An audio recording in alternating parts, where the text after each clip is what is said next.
Very good afternoon to all of you, those who are the followers of Ravi Sir Super 50 YouTube channel.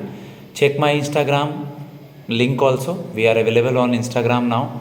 And now I am here for the IDBI Junior Assistant Manager, IDBI JAM mock interview.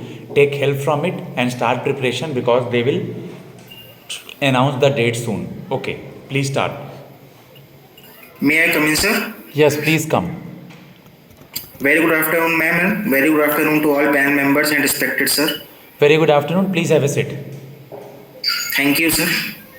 Okay, first of all, tell me that you are basically from UP Kanpur. Yes, sir. I am from Kanpur. Your birthplace is Kanpur itself. Yes, sir. Okay. Recently, Lucknow is in news related to some current affairs. Sir, actually, recently in Lucknow, there is an artificial intelligence city, AI city is going to develop in Lucknow. So that's why Lucknow was in news recently. Okay, briefly introduce yourself. Okay, thank you, sir, for giving me this opportunity. My name is Vishal Dubey. I am born and brought up in Kanpur, and I have completed my graduation from Dayanand Academy of Management Studies in BBA. My father name is Mr. Jawahar Dubey. He is a contractor, and my mother name is Mrs. Mamta Dubey. She is a homemaker, and my hobby is singing and listening music. Okay, Vishal. Vishal, we all know that every year we celebrate Republic Day. Yes, sir. It's a very big and very good occasion for all Indians. At which place we celebrate Republic Day, and at which place we celebrate 15th of August? Republic Day is celebrated on now what we call it as a Kartavya Path. Okay. So there is a parade on Kartavya Path, and we celebrate 26 January as a Republic Day there. And at Red Fort we celebrate the that 15th August as an Independence Day, where our Honorable Prime Minister Shri Narendra Modi hosts the flags. Okay, you are here for the IDBI Junior Assistant Manager interview. Where is the IDBI headquarter, tagline? What is the tagline, and who is the chairman of IDBI? So IDBI headquarters is basically located in Mumbai, and the chairman is Mr. Shri M.R. Kumar, and the MD is Mr. Rakesh Sharma. And sir, about tagline, like I am not very sure because I haven't read it. Right? Okay, who is the currently chairman of LIC? Sri Deepak Monty, sorry sir, Sri Siddharth Monty is the chairman of LIC right now. Okay, tell me something about IDBI. IDBI के बारे में आपको कुछ पता है? Yes sir, yes जी sir. बताइए. जी sir, IDBI 1 जुलाई 1964 को formation में आया था. इसके बाद सर इसने ये बेसिकली एक एपेक्स इंस्टीट्यूशन था. इंडस्ट्रीज के डेवलपमेंट के लिए ही इसका फॉर्मेशन किया गया था कि जो हमारी एमएसएमईज है उस समय ग्रोथ सेक्टर में थी, उस समय धीरे धीरे इंक्रीज कर रही थी. उसके फंडिंग के लिए, उसको लोन प्रोवाइड कराने के लिए, उनको एक हेल्प के लिए आईडीबीआई का फॉर्मेशन किया गया. और फिर इस तरीके से चलते हुए साल 2019 में एलआईसी का प्राइवेटाइजेशन हुआ due to some regulatory norms by RBI, जिसमें कि एलआईसी ने 51% स्टेक आईडीबीआई के खरीद कर आईडीबीआई बैंक का नाम हो गया आईडीबीआई बैंक लिमिटेड. तो सर ये ब्रीफ हिस्ट्री थी आईडीबीआई के बारे में. पीसीए, पहले आईडीबीआई पीसीए के अंदर आता था जिसको प्रॉम्प्ट करेक्टिव एक्शन कहते हैं. What is PCA? PCA is basically sir prompt corrective action, और आईडीबीआई 2017 में पीसीए फ्रेमवर्क के अंदर आया था और 2021 में उसको आरबीआई ने रिलीव कर दिया था. पीसीए फ्रेमवर्क में सर कुछ एक सर्टेन रिस्ट्रिक्शंस और लिमिटेशंस होती है जो कि अगर बैंक पूरी नहीं कर पाता है, जैसे कि सर कैपिटल एडिक्वेसी रेशियो को मेंटेन ना कर पाना, common equity tyre 1 CET1 capital जो बैंक का कोर कैपिटल होता है वो ना मेंटेन कर पाना, या बैंक का लगातार कुछ सालों से लगातार लॉस में रहना. इन कारणों से बैंक को आरबीआई ये देखते हुए कि वह रिस्क में है उसको पीसीए फ्रेमवर्क में डाल देती है, जो कि एक आरबीआई का बहुत ही अच्छा ऑप्शन है बैंक को डूबने से बचाने के लिए. तो सर ये पीसीए फ्रेमवर्क है.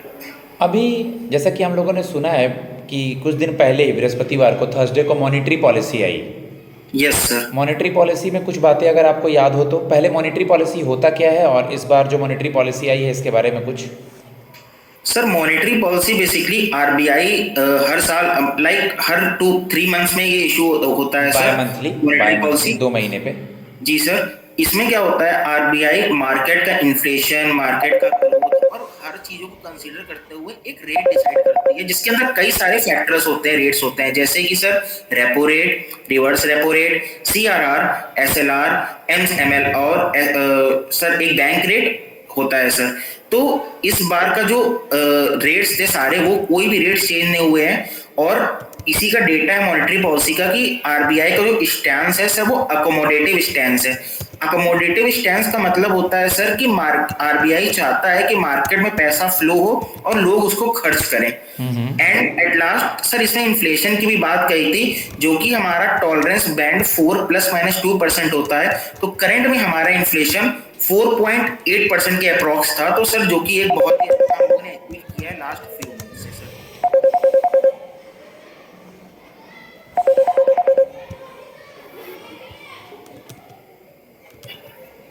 आवाज़ आ रही है? यस सर, आ रही सर। ओके, आप मुझे ये बता दीजिए कि अभी आरबीआई के गवर्नर कौन है? आरबीआई के गवर्नर सर भी इस समय श्री शक्तिकांता दास है। श्री शक्तिकांता दास हैं। ओके, हमारे चीफ इकोनॉमिक एडवाइज़र कौन है?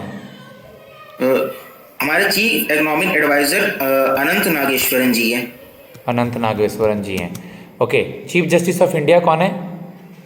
हमारे chief justice of India honourable justice D Y Chandrachud ji हैं, जो कि हमारे 50th number of chief justice of India हैं सर। Very good. आपने सुना है टू बिग टू फेल किसे कहते हैं? टू बिग टू फेल होता क्या है? जी सर, जी सर। सर ये basically domestically systematically important banks जो होती हैं, ये टू बिग टू फेल में आती हैं। इसमें सर हमारे आते हैं SBI, HDFC and ICICI bank. और इसके रिगार्डिंग मुझे करंट भी अफेयर्स भी पता है कि अभी फिलहाल में स्टेट बैंक को अपने जो बकेट था उससे एक बकेट ऊपर और एचडीएफसी बैंक को एक बकेट ऊपर कर दिया गया है उसके डोमेस्टिकली सिस्टमैटिक इंपॉर्टेंट बैंक। इसका मतलब ये है सर कि ये दोनों बैंक अब और ज्यादा इंपॉर्टेंट हो गए हैं, और इनको हम लोग डीसीएफ इसलिए कहते हैं क्योंकि इंडिया की एक सर्टेन % ऑफ जीडीपी होता है सर, ये इन बैंक्स के पास होती है, इतना इनकी वैल्यूएशन होती है सर। आपकी हॉबी क्या है? सर मेरी हॉबी सिंगिंग है सर। सिंगिंग आपकी हॉबी है? जी सर। मैंने आपका इंट्रो तो लिया नहीं अभी? नहीं सर। ठीक है, आप मुझे अपना इंट्रोडक्शन दीजिए। सॉरी सर, लाइक हाँ इंट्रो सर हो गया, स्टार्टिंग में हो गया सर, जो हुआ था। तो मैं ये जानना चाहता हूँ आपसे कि आप गाना गाते हैं। जी सर। एक मेल और एक फीमेल सिंगर का नाम बताएंगे? जी sir, male singer sir Jubin Nautiyal जो कि मेरे पर्सनल फेवरेट है, और female singer sir Shreya Ghoshal जो कि मेरी पर्सनल फेवरेट है। ठीक है, आप मुझे ये बता दीजिए कि वोट ऑन अकाउंट क्या होता है? सॉरी सर, इंटरिम बजट क्या होता है? सर इंटरिम बजट एक्चुअली जिस साल इलेक्शन हो रहा होता है लोकसभा का, तो जो भी गवर्नमेंट होती है उस समय पावर में इलेक्शन के पहले, तो 1 फरवरी को क्योंकि हमको बजट पेश करना होता है, तो सर उस समय परमानेंट बजट ना लाकर एक टेम्परेरी बजट पेश किया जाता है 1 फरवरी को, जो कि एक रूल है। तो उसमें उस बजट को हम लोग इंटरिम बजट कहते हैं कि अगर आगे कोई गवर्नमेंट चेंज होती है आफ्टर अप्रैल इलेक्शन और मई में जब रिजल्ट आ जाएगा, तो उसके बाद सर एक फ्रेश बजट आता है उस साल का, जो कि टेम्परेरी बजट होता है। इफ इन केस अगर गवर्नमेंट चेंज होती है तो फिर सर ये इसलिए इंटरिम बजट निकालते हैं। ई रूपी क्या होता है? ई रूपी सुना है आपने? Yes sir. सर ई बताइए। रूपी बेसिकली एक तरह का डिजिटल करेंसी है जो कि आरबीआई इसको इशू करती है, और ये सीबीडीसी के, इसको हम लोग दूसरे नाम से सीबीडीसी भी जानते हैं, सेंट्रल बैंक डिजिटल करेंसी। और ये एक तरह की लीगल टेंडर है बैक्ड बाय आरबीआई।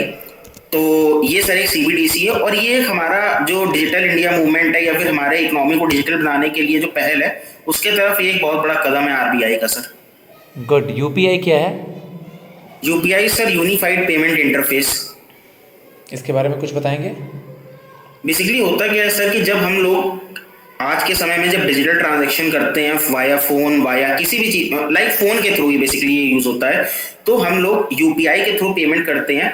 यूपीआई क्या करता है, हमारा जो भी ऐप यूज कर रहे हैं जैसे कि गूगल पे है या फोन पे है, वो हमको यूपीआई आईडी अलॉट करता है, जो कि सर हमारे बैंक, जो हमारा जिस बैंक से हमारा ट्रांजेक्शन होगा उससे लिंक कर देता है। तो सर ये जो लिंकिंग का प्रोसेस है ये सर पेमेंट गेटवे और पेमेंट एग्रीगेटर सुने? हाँ जी सर सुना है। बताएंगे? सर पेमेंट गेटवे क्या होता है, सबसे पहले तो मैं पेमेंट एग्रीगेटर बता दूं क्या होता है। सर पेमेंट एग्रीगेटर एक ऐसा कंपनी है, एक ऐसी इंस्टीट्यूशन होती है जिसके अंदर कई सारे चैनल्स के वाया आप पेमेंट कर सकते हैं। जैसे आप क्रेडिट कार्ड के थ्रू, डेबिट कार्ड के through, NEFT, RTGS, net banking, कई सारे आपको फैसिलिटीज प्रोवाइड कराती है, वो होते हैं payment aggregators. Sir payment gateway होता है जब आप पेमेंट करते हैं तो एक मर्चेंट और एक कस्टमर के बीच के ट्रांजैक्शन को सक्सेसफुल कराने के लिए जो एज अ डोर काम करता है, नाम समझ में आ रहा है गेटवे, सर वो एज अ इंटरमीडियरी काम होता है। सर वो इंटरमीडियरी को हम लोग पेमेंट गेटवे कहते हैं सर। गुड। आप मुझे ये बता दीजिए कि जिस तरह से बैंकिंग सेक्टर का रेगुलेटर आरबीआई है, उस तरह सारे इंश्योरेंस सेक्टर का रेगुलेटर कौन है? Sir insurance development regulatory authority of India, IRDAI। IRDAI, insurance development authority of India. ठीक है, इसके चेयरमैन कौन है और इसका हेडक्वार्टर कहाँ है? Sir chairman Debashish Mohanty. Debashish Panda sir. Debashish Panda है, हेडक्वार्टर हैदराबाद है। हेडक्वार्टर हैदराबाद है sir. Yes sir. IDBI join करने के बाद कुछ बच्चे छोड़ के चले जाते हैं, चाहे वो एग्जीक्यूटिव हो, चाहे वो एएम हो रेगुलेटरी बॉडी में, या कहीं अगर उनका और जॉब लग जाता है तो क्या गारंटी है आपकी कि आप यहाँ पर रुकेंगे? आप ब्रिलियंट स्टूडेंट हैं, कहीं आप भी छोड़ के चले गए तो? क्योंकि सर मैं इस समय ऐसे स्टेज पर हूँ जिस समय मुझको एक अपना स्टेबल करियर चाहिए, जहाँ पे मैं अपने आप को स्टेबल करते हुए अपने लाइफ के ग्रोथ को, अपने आप को आगे ग्रोथ करता जाऊँ और अपने लाइफ में आगे बढ़ता जाऊँ। तो इस समय मैं बहुत ज़्यादा चेंज करके अपने आप को बाई डायरेक्शनल नहीं करना चाहता हूँ, क्योंकि मेरी लाइफ का भी एक अल्टीमेट गोल है सर। तो मैं इसलिए ये मुझको एक परफेक्ट अपॉर्चुनिटी दिख रही है जो कि मुझको अभी एज अ GM बनाएगी, जूनियर एग्जीक्यूटिव मैनेजर, ताकि मैं और मेहनत करते हुए इसी पर्टिकुलर ऑर्गेनाइजेशन के अंदर आगे असिस्टेंट मैनेजर और जो मेरा अल्टीमेट गोल है कि मैं अपने आप को एक अच्छे ऑर्गेनाइजेशन में अच्छे पोजीशन पे देख पाऊँ, वो मुझको प्रोवाइड कराएगी। इसलिए मेरा सर ऐसा सच कोई प्लान नहीं है, क्योंकि मैं अपना करियर यहीं से देखना चाह रहा हूँ सर, बैंकिंग से। लास्ट क्वेश्चन आपसे, आपकी पोस्टिंग हम इंडिया में कहीं भी कर देते हैं, आप यूपी में रहे हैं, कहीं दूर नहीं रहे हैं, तो आप कैसे मैनेज करेंगे? सर तो ये एग्जाम्स के प्रिपरेशन के दौरान ऐसा भी कई बार हुआ है सर कि मुझको कई दूसरे सिटीज भी जाना पड़ा, इवन दूसरे स्टेट्स भी जाना पड़ा। तो ट्रैवलिंग एज अ मेरी हॉबी होगी और नए प्लेसेस को एक्सप्लोर करना मेरा पैशन सा हो गया है सर। तो अगर मुझे कोई नई सिटी या नया प्लेस मिलता है तो मुझे काफ़ी अच्छा लगता है कि ठीक है, अब मैं दूसरे प्लेस में आया हूँ, अब मुझे उस सिटी को एक्सप्लोर करने का थोड़ा सा मौका मिलेगा। तो सर ये तो मेरे लिए एक बहुत ही अच्छी अपॉर्चुनिटी का काम करेगा एज अ चैलेंज। तो सर ये मेरे लिए एक बहुत ही अच्छा मौका होगा अगर मुझको पैन इंडिया इधर उधर कहीं भी ट्रांसफर किया जाता है, कहीं भी पोस्टिंग होती है तो। ठीक है, thanks a lot guys. Just we have started IDBI batch as well as mock also. I am taking only one class of counseling. Tomorrow is the first class, and if you want to join IDBI batch as well as mock interview session, my number is 7503235358. Check in this video playlist also. You will find success story of IDBI student, 2022 mock recorded, 2023 December mock recordings, and take help from it. As well as IBPS PO batch is also going on. If you are interested, I would already tell my number 7503235358. Text me for online as well as offline mock interview. Now I am going to give the feedback to my student.